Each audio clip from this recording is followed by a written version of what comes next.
guys, this is Paul from BandStrap, and I'm just gonna be filming this from Tokyo, Japan. I'm just traveling here, and yeah, I thought I'd just have like a bucket hat because it looks very Japanese, so we'll see. Just thought that would fit the theme of this video. Also, I'm in a place where it's kind of, I don't know if loud noises are permitted, so this will be like an ASMR version, but we'll just get into it. We're going to talk about how to travel on a budget, and we're going to talk about roughly 9 different things. I'll also put my own spin on certain things based on my experience traveling here, and hopefully it can help with your planning for your next destination. For number 1, you should come up with a plan. In my opinion, I think you can't plan everything, and it would kind of take the fun out of traveling, but especially if you're on a budget, it's good to research generally how you can save here and there. For example, for money, if you wanted to withdraw money in Japan, it's easier just to go to an ATM, and even Amex or any credit card, debit card, they're all accepted. And it's actually, from my research on Reddit and also YouTube, as well as other articles on Google, they all recommended that's cheaper than exchanging money at a bank when you're here in Japan. Also, keep in mind, I'm from Canada, Toronto, and I tried to exchange my Canadian dollars into yen. A pretty big bank at BMO, also known as Bank of Montreal, they told me they don't even carry yen, so it wasn't even possible to exchange it. And also, if you did it here, it's not as favorable or convenient as just going to an ATM, which are located all across all the 7-Elevens. That's kind of your haven for Japan because they have pretty good food for very cheap, and it's so convenient, and they're everywhere. I'd say I've seen one every block or every other block, or there's a different one called Lawson, and I believe it's called Family Mart. So on that note, you don't need to plan or budget every hour by hour type of detail in your scheduling, but generally knowing how long you'll be in a certain area or a city and how long and how much it will cost to get to each destination will allow you to leave less chance into unexpected spending. This also goes for last minute flights and accommodation. So next, it's good to travel out of season, which is what I did I kind of booked it last minute. I went against the grain a little bit, but this part of my travels, it's actually mid-March to the end of March. And I think a lot of people want to see the cherry blossoms in Asia, like Tokyo, Japan, Korea, that area. And I feel like that's part of the reason why people want to travel to Japan even more than they currently already are. So I didn't get a great price because it was last minute, but it was decent enough to justify traveling. So avoiding trips like the school holidays in which people can travel, because this is when the travel industry hikes up their pricing because there's much more demand for families who can only travel in that time period. A good practice would be to research the best time to visit your intended destination and then just travel a little bit before or after those dates. This is kind of called the shoulder season. So you'll still have a great trip, and it may not be as sunny, but on the bright side, it's not going to be as hot, so that's nice. Hotels and airlines, they always try and lower their prices to attract a crowd that's not just for the peak season and spreads out the revenue. I know there's a lot of platforms that should help you save money, and I probably should have looked into it more, but what I use to book my flights is I use Google Flights, and what I did was I clicked into the schedule and I tried to see what would work in terms of pricing and what's available for those dates. And I decided on my schedule of these dates because it was similar in terms of when I wanted to go, but it showed me exactly how much it would be if I left on this date and if I came back on another day. So I really optimized within my budget. I basically got the best price I could for going to Japan and coming back from Japan. Another way that you can save more money, which I found out after I booked and it was too late to cancel and try to go that route, was my parents actually booked through a travel agency through a referral of a friend. I'm not sure if they had a special promo code to get this better price. I don't think they did, but travel agencies apparently have excess tickets that they want to sell, and for them to try to meet some quotas that from the sounds of it they had available to give, that might be a good way to compare if the Google flights are indeed cheaper or the cheapest you can get roughly, or if it's better to just go with a travel agency that has a discounted bulk rate that they can pass on to you. That way, my parents, I believe, saved roughly 30%, approximately 20 to 30% to be specific, than getting it off Google. But then then again, it's a bit hard to compare because they booked at different dates. So I'm not quite sure, but just take that with a grain of salt. So next, you should be accommodation savvy. Some people say booking through a hotel, even when you land in the destination country, you might be able to find a good deal just right then and there without booking anything. But I never really thought that was like that true. So I avoided hotels in general because I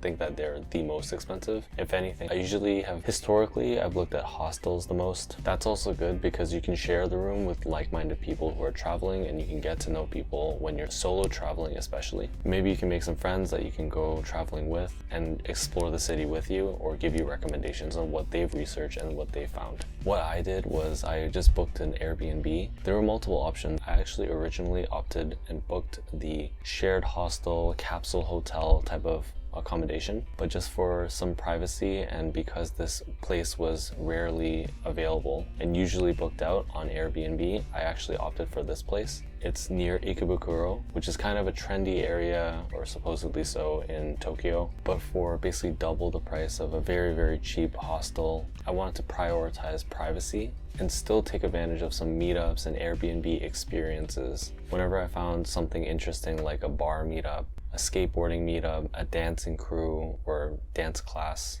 and any basketball meetups, whenever I wanted to meet, I kind of wanted to do it on my own time if possible. Because I kind of prioritize solo traveling and my own time, I was okay with that. And actually it could work out because if I go to Osaka or Kyoto, then maybe I can have a hostel over there and still keep my Airbnb here in Tokyo, which is definitely not cheap, but it's another way to have a way to go there and still meet people who are traveling as well. But yeah, booking either on Airbnb or couch surfing, which is a website similar to Airbnb. And finally, another room is to simply book a room in someone who lives in the place that you want to go, in which case the host has a house and you just book one of their rooms, and you just book one of their spare rooms. It'll half your price and give you an authentic snapshot of real life in the city, and that's what I really try to prioritize, living like a local and wherever I'm going. You can also see your host as a tour guide if they're okay with it. If you have general questions, you could try and ask them if they're okay with that. For example, the big things to do, what are some tourist areas? I'm trying not to do all the touristy things and trying to be more locally, if that makes sense. But yeah, other things like eateries and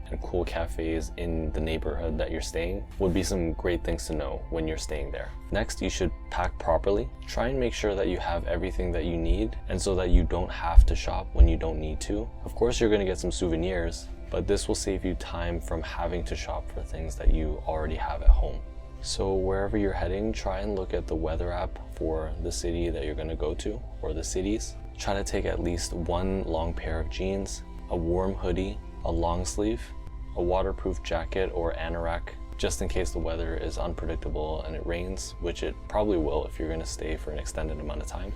And I tried my best to book everything that I would absolutely need. My suitcase is basically full, but what I do regret not bringing is a set of heat tech clothing garments. For example, the t-shirt inside that's put underneath your t-shirt. Also the heat tech leggings in case it's cool or chilly. Also a heat tech sweater that's a crew neck. I brought a different crew neck that looks cooler and more fashionable, and I kind of regret it right now, but you got to do it for the gram. So try and book flights in advance. I don't know if I can be the type that can book, 3 months or 4 months or longer in advance, or even 2 months. I actually booked mine about 3 or 2 weeks in advance because it's hard for me to find the schedule or the time to be able to go. So I just took this opportunity and tried to get the best price considering when I roughly wanted to go. Next, you should try to be smart on how you fly. Try to travel, for example, like roughly on a Tuesday, somewhere midweek, because people try to book usually on the weekends. So if you can negotiate, and if it's not always possible, but to have more travel days, using more vacation days, maybe even sick days, as well as holidays together to try and optimize for leaving at a non-peak time of the week. Your wallet's gonna thank you for that. Also, flying economy is plenty. It's not really super comfortable, but there's no need to upgrade if you don't have to. And I know business class looks good, but it may not be worth it. If you're trying to plan a weekend trip or a shorter trip, try to pack light and only bring hand luggage, not hold luggage, because that may incur storage fees. Next, when you're at the destination, try to not call for Ubers or taxis unless absolutely needed, because buses and trains are much cheaper. And in cities in Asia like Seoul or Tokyo, it's just so well made, and you can go anywhere all across the city and maybe even the country with bullet trains, so you don't always need to fly and take the most expensive route. Because a train, for example, here in Tokyo, you can go anywhere and it might add 30 minutes to the part of the city that you want to go, but it would arguably be 90% less than going to taxi all the way over there. Next, you shouldn't eat away your cash. You can get cheap lunches at a supermarket or a local fresh food market instead of an overpriced cafe or a restaurant. So try to aim to wander around your neighborhood before choosing a place to eat. And what I do is always to look at the Google reviews of the Google Maps app, and I try to go for a 4.0, and I also read almost every review or as many reviews of people who've actually dined there somewhat recently within the last year, and I try to see why they rated it low, why they rated it high. And because everyone's pretty critical here, I shouldn't say everyone is critical here, but people are pretty harsh on the food, or their standards are a bit higher. I lowered my 4.0 plus in Toronto, Canada to 3.5 plus. And 3.5 out of 5 from my experience in eating here is really good, because maybe I'm not Japanese and I don't know the standard at which the quality should be, but for me it tasted really good. But whenever I can, if it's close to me, I try to go 4.0 to make sure that I get a good experience for a good price. And that's also a keyword that I look for, good price, in all the reviews. So all this to say, you don't want to pick the first restaurant that you go to and you don't know, in which case you wouldn't know if you're overspending. As well, drinking beer or alcohol or drinks with your meal every time, it'll add up. So what I try to do is I drink water if it's free, and only when I really crave a drink, that's when I'll get it. And if you really want to save and you don't really mind eating out at places, or if it's not really a viable option, then you can actually get things from a local grocer and then cook things for yourself at your Airbnb.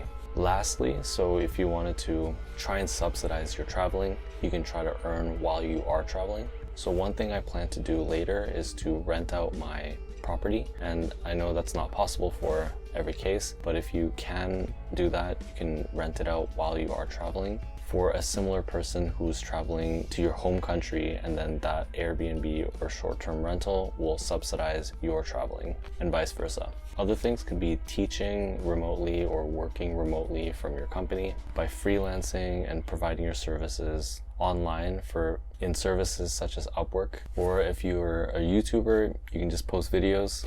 But yeah, hopefully this all helped. Before I end the video, I do want to say I have a BandStrap, which is a product that I use to travel. And I went to Endoshima very recently, and the weather was all over the place. Sometimes it was very hot, especially when I was walking so much. And sometimes it was very cold and chilly because the wind was very windy. It was just really nice to have an option to stow away my jacket and also my sweater at the same time and then tie it together. And I feel like I did that about 20 times on that mini trip. So if you do plan on traveling, we highly recommend the BandStrap. So you can purchase that on our website at thebandstrap.com and use the code TRYBandStrap10 for 10% off. We also sell the crossbody bags, a larger and smaller one as well. If you want to put your passport, your sunglasses, your phone, your wallet, any little thing while you are going on those mini trips or the whole trip itself, then it is there for purchase. We hope you enjoyed this video. Hopefully it helped with your planning on your next travel destination, and we will see you on the next one. This is the BandStrap.